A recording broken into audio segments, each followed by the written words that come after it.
In this video, I'll show you how to mask a video in CapCut. First, add your video to the timeline and select the clip. Then click Video from the top toolbar, go to Mask, and select Add Mask. Next, choose the mask shape that best fits the area you want to hide. For example, if you're masking a face, select the circle mask. You can then drag the mask into position and resize it to cover the area you want to blur. Once you've positioned the mask, scroll down to adjust the feather setting. Increasing the feather will soften the edges of the mask for a more natural-looking blur.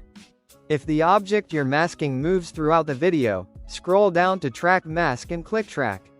CapCut will automatically follow the movement, keeping the mask aligned with the object. You can also use the reverse option if you want to invert the mask. Instead of affecting the selected area, it will apply the effect to everything outside the mask, leaving only the chosen area unchanged. Now, play your video to make sure the mask is tracking correctly and the blur is applied where you want it. If you found this video helpful, subscribe to our channel.